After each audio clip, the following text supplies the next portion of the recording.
We welcome you back to another edition of Inside Boxing Live. I am Dan Canelo. He is Chris Algieri, the former 140-pound world champion of the world of the world. Chris, how are you? It was good. A lot of redundant of the worlds, but yeah. Well, if I was a ring announcer, I would say, champion, you know how Diamante? Algieri. My thing would be I'd say the world like 3 or 4 times. That's cool to make it extra dramatic. I like the drama for the to reiterate. That's important. When you were world champion, did you carry your belt everywhere you went? No, I would have. I didn't. I would have worn it around my waist. We can see it. We can see it right here. I can see it right next to that gladiator-esque picture. Yeah, there it is in all its glory. The wall of victory over there. It's a victory wall. You got a Yankee hat too, of course. Of course. They have not had a lot of victories lately, but I think you won a championship more recently than the Yankees have. You did. That's you true. won your world championship in 2014. The Yankees won theirs in 2009. True. Yikes. We'll make a graphic after this. World championships since 2009. Yankees won, Algeria won. New York World Championship since 2009. Oof, he has the most recent one. That's a good graphic. That's funny. The Giants won in 2011. Yeah, dude, you're the most recent New York champion. At John Boy. No, in the world. In the world. Cletus Selden never won a world title, right? No. I called his fight last night. It was hilarious. That's not a weird way to describe a fight. Tuesday night shows. Tuesday night show, Boxing Insider. They were a lot of fun. That's awesome. It was awesome. It was a raucous crowd. Richardson Hitchens was in the crowd. Nice. Chris Colbert, looking like a 175-pounder. He's been living. He's been living. Chris has been living. But yeah, the main event was Cletus Selden, who you probably haven't heard that name in so long. The Hebrew Hammer was getting hammered pillar to post for 6 rounds, and then pulled a rabbit out of his hat, a left hook to end the fight. It was like out of a movie, man. I mean, it was so. His comeback was pretty cool, but You got the Jewish Arturo Gatti. yeah, he had the mutton chops going. He had he came out to Hulk Hogan. I'm a real American. So when I won my first world title in kickboxing, I was fighting the Canadian. So I was the U.S. national champion. He was Canadian national champion. And then I said, if I win, because it was a tough fight. I went to the announcer like, if I win, you got to play this song, and it was that song. It was I am a real. He came out to that. Yeah, exactly. He came out to that last night. I was fired up. The song still fires me up all these years later. The song's awesome. Yeah, awesome. So it was great, dude. Yeah, it's a great song. Great to be on the call for Boxing Insider. A lot to get to My this girl week. Christina Cruz fought that Christina night, too. Cruz she had a knockdown. All right. If there was one more minute in the round, something we're going to talk on the show, she would have got a knockout win. But it's Nice. 2-minute rounds, which are archaic. But she's really good, and I think that she should contend for a world title very soon. I agree. She would beat Marlon Esparza She's in the gym easily. down here all the time. I see her in the gyms down here for years. She's awesome. I love calling her fights. So that was fun. I always love calling live fights. We have a lot to get to on this episode. We have some Benavidez-Andrade news. We have some Tszyu preview. Janabek is in the ring this weekend. And then we'll finish with some mailbags. But we'll start things off with David Benavidez versus Boo Boo Andrade, is officially announced by PBC and Showtime November 25th. Chris, I know you're a big Andrade guy. This is a sneaky good fight. If you can get past it being a pay-per-view, if you can get past whatever you may think of Andrade's career, whatever you may think of that Canelo moment where Canelo just kind of brushed him off to the side, and I feel like Andrade hasn't been able to recover from that. Get past all that. This is a fun fight at 168 with a lot of stakes, high stakes, because the winner should get Canelo Alvarez. Yeah, I mean, in a perfect world. But listen, I'm excited for this fight for a lot of reasons. One, my guy Boo Boo's fighting. Two, I mean, he's a 2-division undefeated world champion. People forget. I feel like people forget because he's so inactive. But I mean, we don't have any of those. He's a 2-division undefeated world champion. Like he's a bad dude. And he's fighting David Benavidez, who is a bad dude. I think it's an interesting style matchup. And it's not a foregone conclusion that David Benavidez gets past Boo Boo Andrade. And I think a lot of people are looking at this like, oh, okay, once David beats Boo Boo, he's going to get the Canelo fight. It's like, nah, that's not that's I'm telling you, man, this Boo Boo's a dangerous guy. He's sneaky. The style matchup is interesting. Also, I love the fact that it's on Thanksgiving weekend. Yeah, Friday.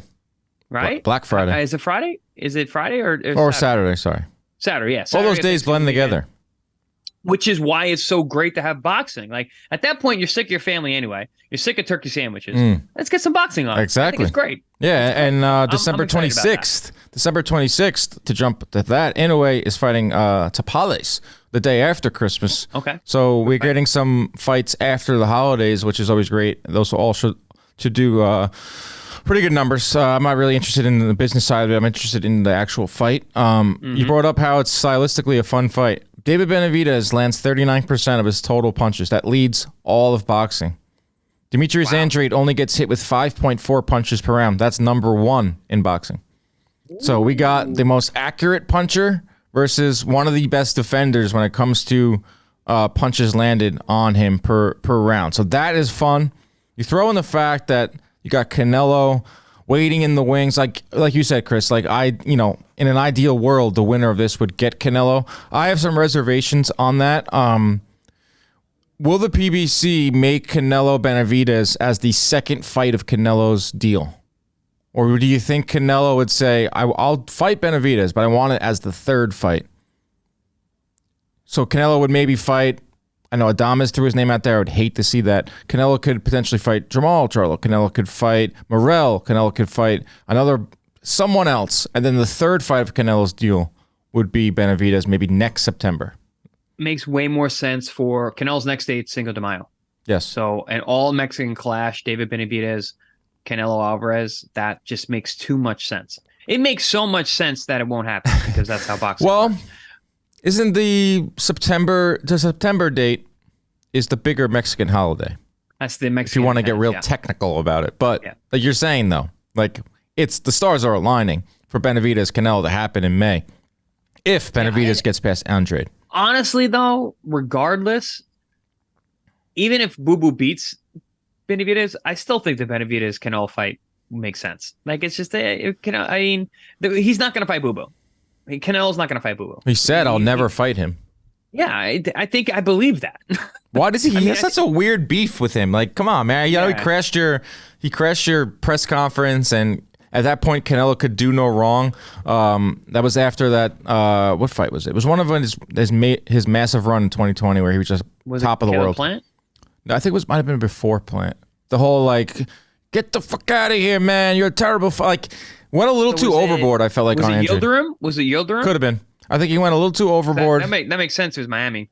He went a little too overboard on Andrade, but you talk about how Andrade's a 2-division undefeated world champ, and he has all the skills. The only thing with him is, the resume doesn't add up, and a lot of fights that he declined. A Jamel Charlo fight. There's some others in there too. I'm looking at his resume right now. There's not one real name on it. Liam Williams. Matarosian is when he won the title. That was a good fight. You know what I mean? Vaness at that point was good, but he's not a standout marquee guy. He could have got BJ Saunders, but Saunders popped for that PED. That's not his fault, but that would have been a tough fight anyway, though. Saunders is good, man. I feel like they kind of mirror each other a little bit. Those two. Yeah, that would be a weird fight to call, actually. So part of me is happy he's getting this spot. That was fun, but yeah. Part of me is happy that Andrade is getting this opportunity. He's got a lot of detractors, but I think he's damn good. I just want to see him put together a full fight. Like a lot of his fights go exactly the same, right? He comes out guns blazing, gets a knockdown early, and then coasts to a decision. I see this fight playing out a little differently. I think he could come out and outbox Benavidez through the first 4 or 5 rounds. Benavidez warms up, starts to find that range, and starts teeing off late. If it goes to the decision, I could see it being very close. How do you see it playing out?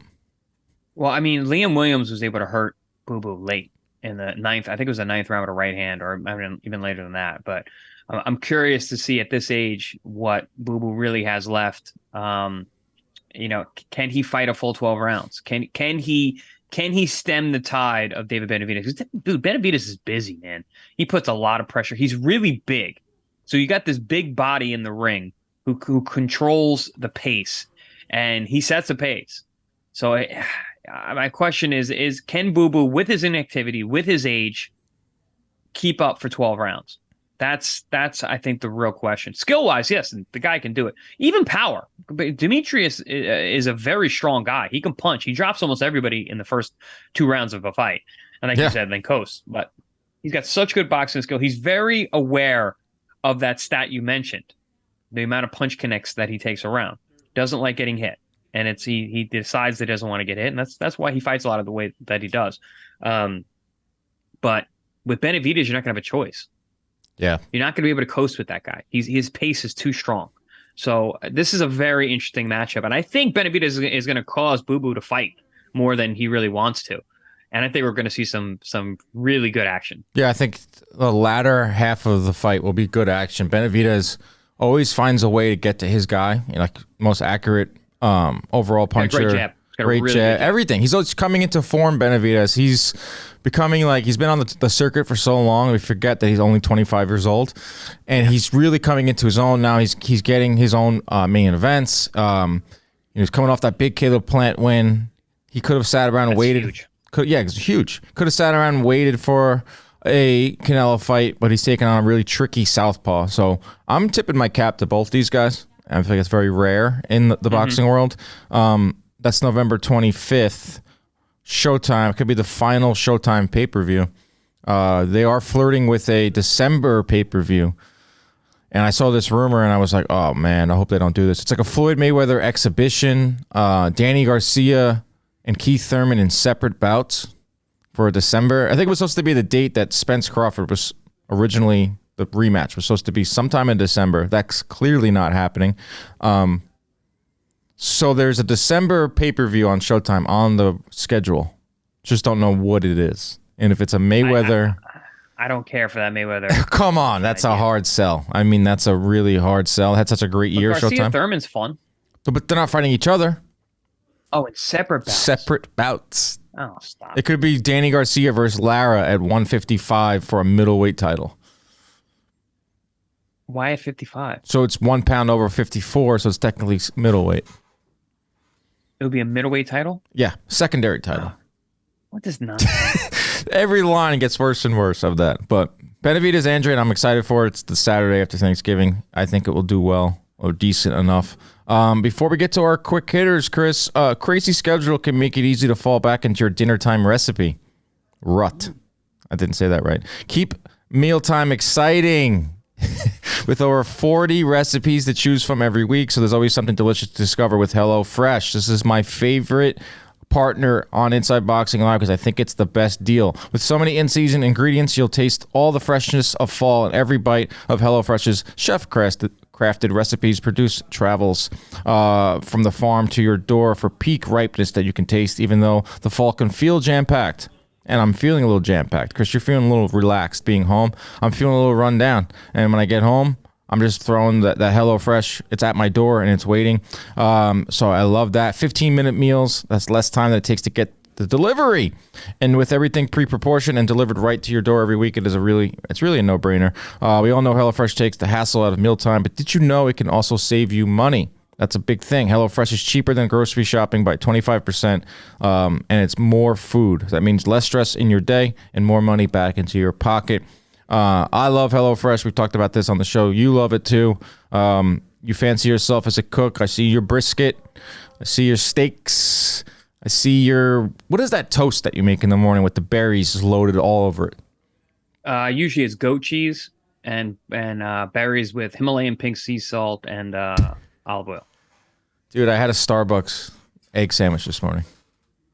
Speaking of that brisket, that first one that came out amazing. I was like, oh, wow. Is that a chocolate cake? Nope, that's a brisket. That's a brisket. Nah, I'm a meat eater, dude. So I'm making brisket sandwiches right after this. I slow waiting. Yeah. Tonight I'll be making HelloFresh. It's going to be waiting at my door. I'm going to be tired when I get home, and it's healthy. And the best part of this whole thing is that HelloFresh.com/50boxing. Use code 50boxing. 50% off plus free shipping. Dang. Insane. HelloFresh.com/50boxing. Start using America's #1 meal kit today. Quick hitters time. That's the quick hit. Did you see Leigh Wood over the weekend? I did. That guy is unbelievable. Speaking of Arturo Gatti, he is the new British Arturo Gatti. He is the real life Rocky. He's Arturo Gatti. I can't tell if he's good. I can't tell if he's. I don't think he is. I don't think he is. Like you can't be down every fight, right? Yeah, no, I mean, this fight really was glaring. He's not there's so many flaws, and Warrington was just having his way with him, and just hitting him at will, just darting in, banging him with shots, getting out, darting in. Warrington knocked himself out. He got too greedy, stayed in the pocket too long. He got hit with a shot, and listen, Wood did the job. He landed the punch, and then he followed up immediately and landed a vicious barrage of punches. But yeah, man, I think Warrington's a very classy guy, and you saw the difference in the ability and the style and the skill set. I don't think Leigh Wood's that good. He's just tough as nails, and he's got a heart as big as anything. He's got brass balls, man. I posted a clip of big cojones. Big cojones. He is always in exciting fights. Whether it was the Colin fight where he literally knocked Colin out of the ring at the last second of the 12th round, and he got dropped early. Dropped early in that one, or it's this fight, or it was he overcame that Lara loss and fought him on 4 months after. I think he has 3 fights in 10 months. He said they're brutal fights. He's 34 years old, but people forget. I think he talked about taking some time off, and then maybe a jump up to 130. Even though there's more work in the ring. What'd you say? He looked huge against He's Warren. big. And plus he's getting up there in age. Yeah. I don't know, man. I don't know. I would like to see him fight Lopez. I'd like to see him fight Robesi Ramirez. Those are the 2 remaining champs. But Matchroom seems to have a different plan. They're going to move him to 130. That was over the weekend. That was awesome. Zerto also fought our guy Joe Smith. That was a really fun, that was like a HBO boxing after dark heavyweight. Yeah. Oh, excuse me. Yeah. Main event. Yep. 2 guys brawling out, no title on the line, just a good old-fashioned fighting. Our guy Joe Smith came up short. I don't know what it means for Zerto. He says he wants to be a cruiserweight champ. So it was a pretty decent weekend of fights this past weekend. Did you see this, Chris? Quick hitters. Fury-Ngannou, $84.99 for the pay-per-view. Nope. What are we doing, guys? Just shaking my head. Nope. What are we doing? Nope. Dude, I posted that on Twitter, and usually you'll get a few people offering some pushback, like, oh, we got this, that, and the other. It was like 100 comments. Every single one was like, this is a joke. I'll be streaming it. They're just, doing as much as they can to rip off the fans. $84.99. That's how you understand how these guys get paid. That's why it's flawed. That's why this whole thing is just it's an exhibition, man. But Dan, is it going to sell? No, Boxing people aren't going to tune in. Boxing people are not tuning in. We're not touched enough that we're going to. MMA guys might, because they're holding on to this dream. They're holding on to this dream. Casual MMA fans are going to watch. Punch. He can get him. But yeah, I mean, it's not going to happen. But also, damn, man, I don't think it sells. Nobody's talking about this. No one's talking about it. Fury Usyk was made in the middle of the build-up. That tells you everything about this fight. To help with the build-up. Yes, to help with the build. I think hardcore MMA fans are not into it because they know Ngannou has no shot. Boxing fans are not into it just for all the reasons we've talked about. Fury, we want to see him fight Usyk. Just get on with it. I think maybe casual MMA fans will watch, and just casual sports fans in general. But when you take a look at that price, maybe the KSI fight card this weekend's $50. When you take a look at the price, if you're on the fence and you're like, oh, all right, let's check it out, and you go to your whatever, ppv.com, and you see $84.99, that's a hard no. I'm out. I'll watch it. I might stream it. Not illegally. I might do a live stream on YouTube to provide people with entertainment. And if you do that, it's the only way I'll watch it. Be of service. We can probably zoom you in, and I'm not opening my coin purse for that. Your honest coin money is not going towards that. Not cracking the piggy bank.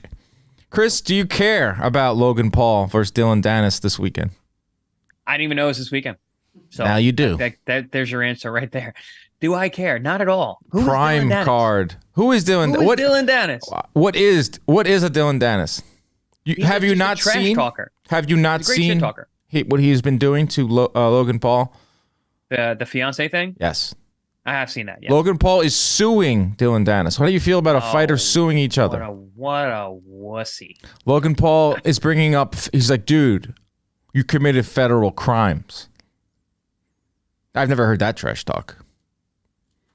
That's not trash talk. That's litigation. That is not cool, man. But I feel like Paul was kind of backed into a corner. This guy Dylan Dennis, I think he gained like 1 million followers in 1 month from simply posting like 5 pictures a day of Nina Agdal with other guys. And a part of me was like, oh, this is kind of interesting at first. And then it just became weird. And then the Paul brothers got involved. Now Logan Paul's suing him, and Dylan Dennis threatened to pull out of the fight. Suing him for what? Revenge porn. Oh, come on. You get to punch the guy in the face. What are you suing him? That's what a lot of people are saying. It's like, what are you doing, Brian? And I know that the Paul brothers have to have great lawyers. So they have a case probably, and Dylan Dennis, like, as far as I know, is like not making a lot of money because he doesn't really ever fight. I don't know. It's this weekend. KSI is fighting Tommy Fury. It's a big prime card. Like, it's a big thing over there. Todd Grisham is on the call. He's going to be hooting and hollering out there. Do you think he follows along with this stuff, Grisham? No. No, right? So. No. Part of him likes it. Part of him, he probably's like, oh, I'm part of the... Like, listen, he gets to travel and go to these things and, gets to yell on the mic, but it's a job, dude. He did do a lot of WWE. And he was very good at that. Yeah, he got, I'm pretty sure he got like, what's that move? He got RKO'd. What guy is that, Ronnie? Who does the RKO? That's Randy Orton. Randy Orton RKO'd Todd Grisham. Nice. I mean, Todd's a big guy. I could see him getting in the ring with those guys. It's on YouTube. Thrown around. That's great. Yeah, he used to like host Raw and shit. He's a ham. He is something else. Amanda Serrano, let's get to this quickly. Fighting on October 27th, your boy will be on the call. It's part of MVP Promotions Prospects card, even though it's not a prospect card, it's a special edition. She's fighting Danila Ramos, and the big thing here, Chris, is it's 12 3-minute rounds. Mm-hmm. This is a big moment. Yes, over the week, Amanda Serrano and pretty much every woman fighter came together in a joint statement to say we want 3-minute rounds. It's the first unified title fight to feature 12 3-minute rounds. I'm interested in a number of reasons. I always want to see Amanda Serrano fight, and I'll be on the call. That's so cool from a personal standpoint. But just from in the ring, Amanda Serrano's personal best punches thrown in a round, 120 in 2 minutes. 2 minutes. So that's 180 if my math is correct. Can she throw 200 punches in a round with 3 minutes? Will she alter her style in this fight? Maybe tailor it back a little bit, or with that extra minute, I'll be looking at like a first or second round knockout. I'm interested for a number of reasons for 12 3-minute rounds for Serrano. Well, I don't think we're going to see 12 3-minute rounds in this one. Serrano is a beast, even in her advanced age, and she does seem to be slowing down, especially with her knockouts. But yeah, no, she's going to have to change her style. She's not going to be able to throw that many punches in a 3-minute round. Dude, a lot happens in that last minute. And it really is a different sport fighting in 2-minute rounds. So this is going to be interesting for that reason. But I don't think the opposition's really going to be able to put too much resistance up. They're just not on the same level. Yeah, I think 3 minutes is long time coming. It makes sense for big fights like Serrano Taylor should have been 3 minutes, or at least 10 3-minute rounds, or 12 2-minute rounds, or just make them a little longer. And every belt is on the line in this fight besides the WBC. The WBC and Suleiman are so against it. Mm-hmm. They put out some ridiculous thing yesterday in response to Serrano's post and MVP's post with graphs and bone density, craniums of women compared to men, and the statement was, what is sought? Equality? For the love of God, this is not about equality. This is from the WBC. Just look at a woman's skeletal frame and compare it with that of a man to see the differences in bone density. Just study the science that details metabolic differences in relation to the percentage of muscle mass that genes through the female and male chromosomes. Men will always have higher levels of testosterone, providing more muscle mass and endurance. Women have less muscle mass. They also tend to be prone to cervical and brain contusions, and they must stay in the kitchen. No, he didn't say that, but he might as well have said that. Oh, boy. What is he doing here? Suleiman. I read a lot of things that went over my head, but I'm sure registered for you. This is junk science, right? Yeah, well, so yes. I mean, no, women definitely have different bone densities, different reaction times. Those things are all true.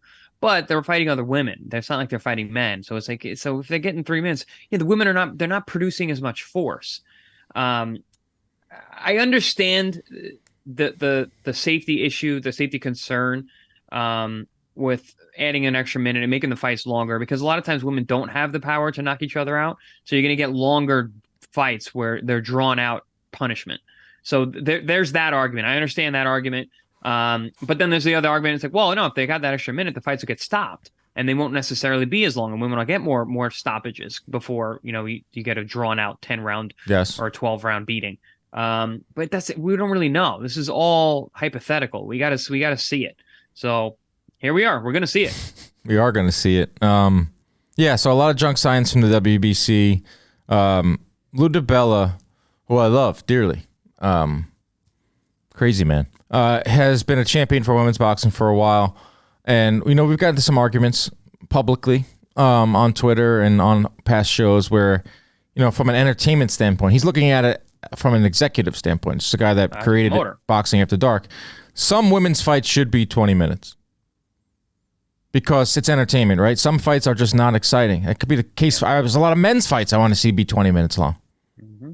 So from a standpoint of that, where a network might be hesitant to buy a 12-round fight for 3 minutes from an entertainment standpoint, that's a whole nother argument. But I think you should go case by case. I mean, some of these big fights, like Meyer Baumgartner, anytime Katie Taylor's in the ring, anytime Shields, Amanda Serrano, come on. They should be increase the time of the fight. It should, maybe 12 2-minute rounds. Compromise here. But it's interesting. It's going to be a fun night, and I don't think it's going to stop. I think it's a big moment for women's boxing on October 27th. Before we get to our mailbag, Tim Tszyu is in action this weekend. He's fighting Brian Mendoza. I like Tim Tszyu. Still some doubts around him, I feel like, but there were doubts, I should say. But now I feel like he's erased them. I feel like Tim Tszyu has been moved perfectly.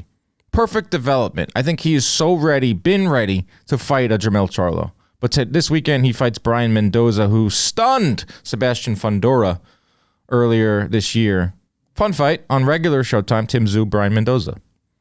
Fun fight. A couple of reasons I really like this fight. One, I love the Brian Mendoza. You beat the guy who's supposed to fight the guy. You fight the guy. Right. It's meritocracy. He scores a big upset.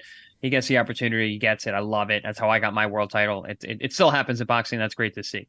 Mendoza's also a fun guy to watch. He can punch. He's gotten much better under Salas. He sets traps really well.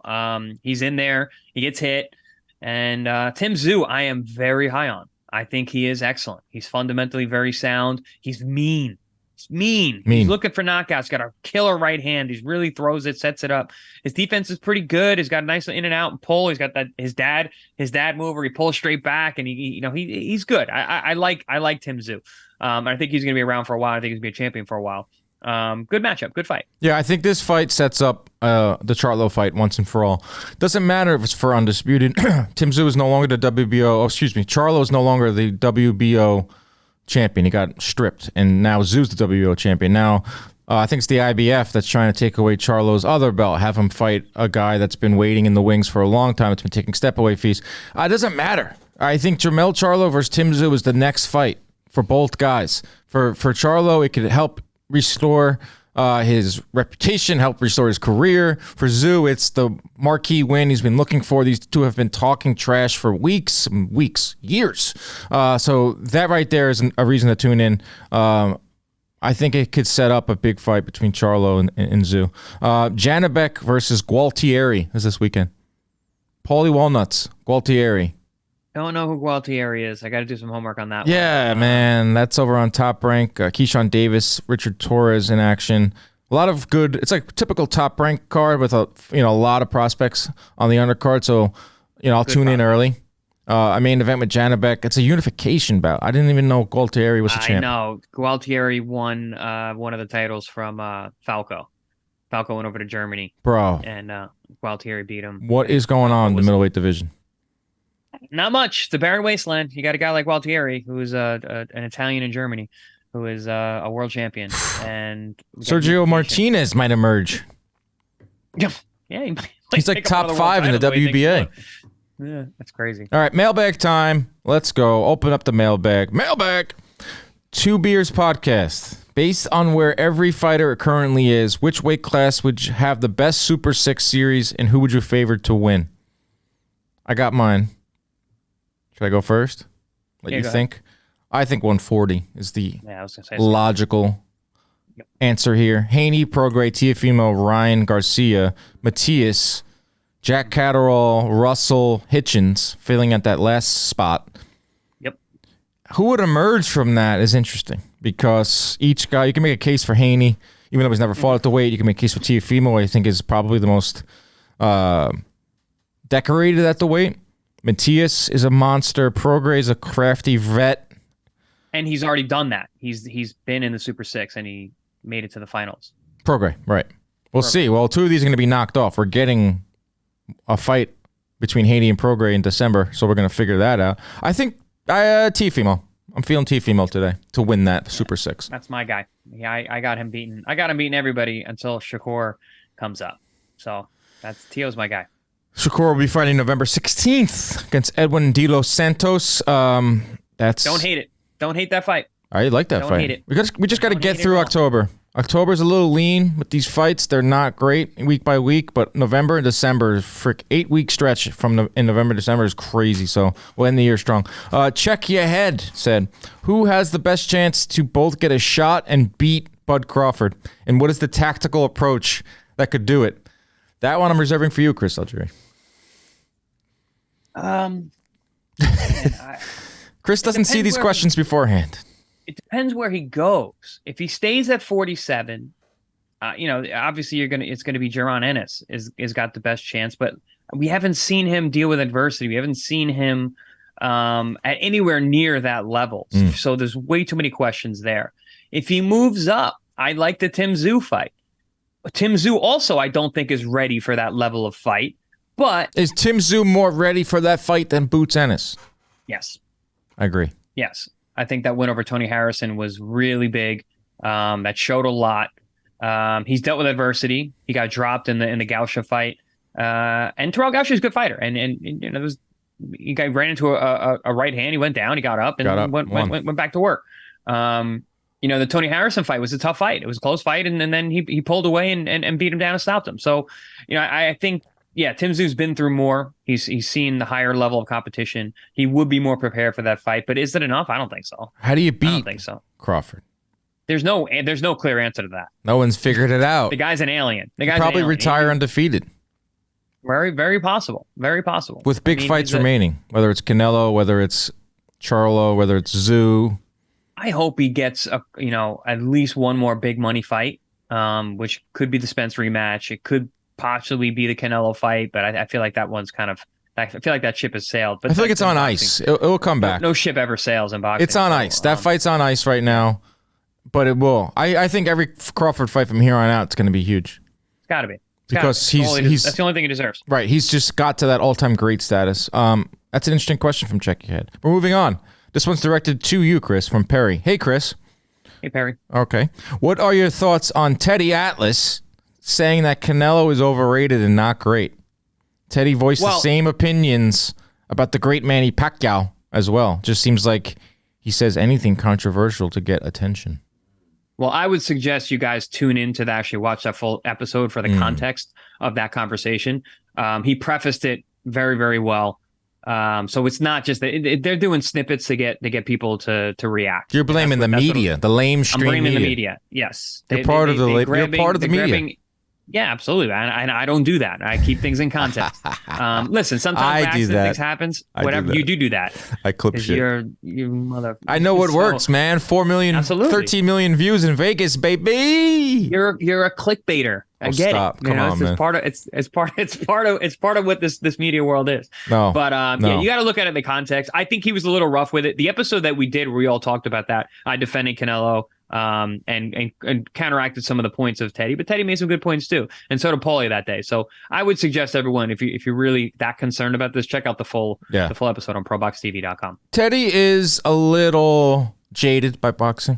He was kind of forced out. Aren't we all? We are, but he is very, very, Lee, lets it be known. He was forced out of the ESPN when PBC came on. He feels like boxing turned its back to him. He was always going to the corruption route, which we could do that every week on the show if we wanted to. I'm not saying he's wrong, but he was going to that well a little too much on those Friday night fights. Friday night fights doesn't even exist anymore. So he's gone full UFC. Yeah. He loves Dana. Oh my God. Loves him some Dana. Dude, he'll tweet things, Teddy. He'll be like a Dana White Contender Series fight, and he'll be like, just like Hagler Hearns, John Doe is laying it on Bill Smith. I'm like, dude, what? Why are you invoking Hagler Hearns? Don't do that. Like, there's other ways to tweet about these fights and show your allegiance to Dana White. Yeah, I mean, Chris, he knows where he's getting paid. That was my thing. All right? You don't have to agree with it. I know you work with him. Yeah, I mean, I know you work with him. Like I said, he knows where he's getting paid. We all know to a degree. He knows where his bread is buttered, as you should say. Yes, knows where his bread. I was trying to think of what that saying was. He knows where his bread is buttered. But yeah. Yeah. Let's move on. Massimo Carpino. Do you think this guy's Italian? Ooh, great name. For Chris, is there any boxer that you wish you could have fought during your career? Fun question for both. If there was a zombie apocalypse and you could assemble a crew of boxers to survive the apocalypse with, who are the 5 boxers that you would want by your side? We'll start with the first part of this question, Chris. If there's any fighter from your era that you wish you could have fought? Dude, tons. Broner. That could still be made. Danny Garcia, I always wanted to fight. I thought that was a great fight. Trying to think who else. I mean, I always wanted the Amir Khan fight, which was great that actually happened. That was the only fight that I ever wanted to fight the guy, and it happened. Ruslan, I didn't want to fight Ruslan. I remember no one wanted to fight that guy. I was watching him at ESPN. I was like, oof, I never want to fight a guy like that. Ugh. But yeah, no, there was a ton of guys. Definitely Broner. Danny Garcia was another guy. Trying to think who else was around. Mayweather? Well, of course. I mean, I always thought that my style would line up better with his than Pacquiao. Pacquiao was a terrible style for me. Yeah, but you had to take that fight. Yeah, I didn't really have a choice, and I was coming off a really bad injury, but it is what it is. Yeah, but and Floyd, I thought I just to try and match wits with him I felt like that would have been so cool. And then I always wanted to fight. There were certain guys I wanted to fight in past eras, like Arturo Gatti. I always wanted to get in a ring with him and be able to try and box him. If I just missed, that string of guys. Trying to think. This is a good question. This is a good one. I'm gonna ruminate on this one and come back to it. As for the apocalypse question, I built something here. I have 3. Maybe you can help me with the other 2. Mike Tyson, because obviously, right? He can scare the zombies. He can eat the zombies, fight them, and then like if times get lean and we're like kind of like hold up together, I feel like he can provide some great entertainment and probably has a lot of drugs. Speaking of drugs, I picked Hector Camacho as well. Okay. If we're gonna be gone for a while, he's bringing a party. Yeah, I mean that's the I'm not around for a long time, so I'm here. I'm around for a good time. Hector Camacho in an apocalypse setting. Okay, we're partying. Okay, we're partying. Ike. What's his Ibuchi? Yes, good call. The president. I know he has a checkered past. That's a great one. I know he has a checkered past. I know he spent some time in prison, but we're fighting off zombies, right? We're not trying to make friends with them. Ike just tears their heads off. Also, Dan, you do know that if things get, take a while, you're gonna get. Oh Jesus! Goodness gracious! That group of guys. Eaten alive. I don't even have a final 2. Do you have a final 2? Geez, let me think about that. Oh, Marvelous Marvin Hagler, dude, he's a hard man. You want him around. He's a hard man. If you're in a foxhole, you want that guy around you. Like you feel like he's gonna make good decisions. He's gonna be a good leader in the group. Right. He might be the leader. Yeah, he might be the leader of the group. One more. Let me think. I don't even know. Like, we have like the tough guy set. We have the party of it. We have the leader. Do we need like comedic value? I was gonna say Tyson Fury for that reason because he'd be so much fun. Come on, zombies! And he's 7 a big- times a day. Yeah, he'd be calling the zombies out. Come on. And he's huge, so it's good to have big guys on your side when you're dealing with the zombie apocalypse. Yeah. All right. We have our team. We're gonna build a graphic for that. Tyson, Camacho, Ike, Hagler, Fury. Both Tysons. We got both Tysons. Fighting off a zombie apocalypse. Last question. With boxing having a good year this year, what's your guys' top fights you would like to see next year? And whatever happened to rating the Rocky movies? Ronnie looks up. Yeah, whatever happened to You guys should do a top 10 boxing movies. We did a top 5 boxing movies somewhere in the annals of Inside Boxing Live. Rocky just stopped with Ronnie. Ronnie just is too busy. He watched the first one. He said it was ass. That did happen, but then I watched the second one, and it made me understand the first one. All right, more. so let's have a Rocky review right now. Let's do it. No, I remember, Number 2. The real fans know that I fell asleep 10 minutes into Rocky Jesus 2. Christ, not a good start. You should even watch the whole thing.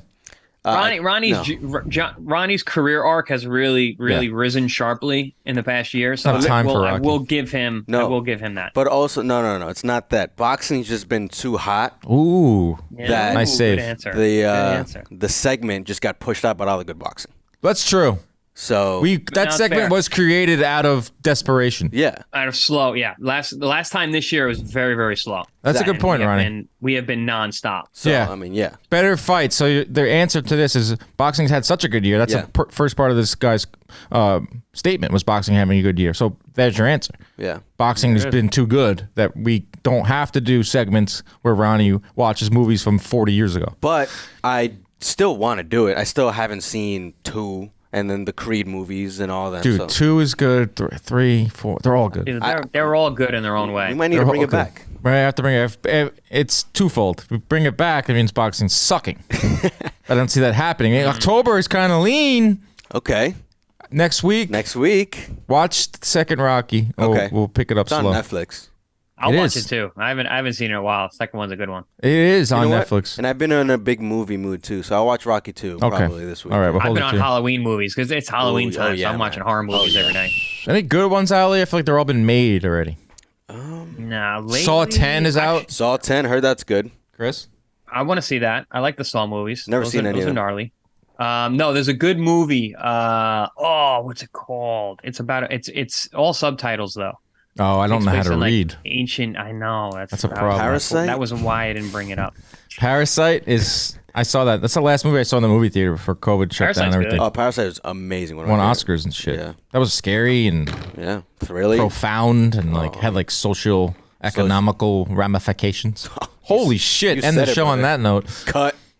I can't even say it again. No, you can't. Socioeconomic. Yeah, a lot of that was going on in that movie. That's how you know it's gonna win an Oscar. All right. God, this guy might have graduated college, huh? Yeah, I did. Almost. New York Tech, baby. Represent. Yes. Me and Chris both graduated from New York Tech. That's like LeBron Yeah. and Curry being born. You in the got same like hospital. multiple degrees. I got a master's degree there. I got an interdisciplinary studies.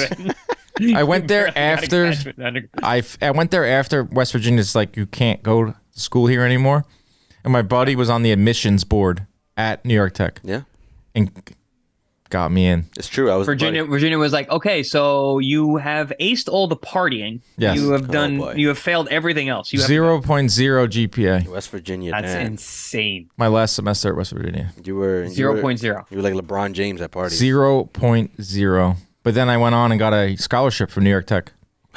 The Dan Canobbio Scholarship for kids who fuck up and then land on their feet somehow. For kids who can't read good. Your kids who can't read good. And then I've graduated and now I'm working. here. Socioeconomic ramifications. All right, everyone. Have a great weekend. Enjoy the fights. We'll see you next week. Keep your hands up at all times. Protect yourselves at all times. Go get a scholarship like I did. We're out.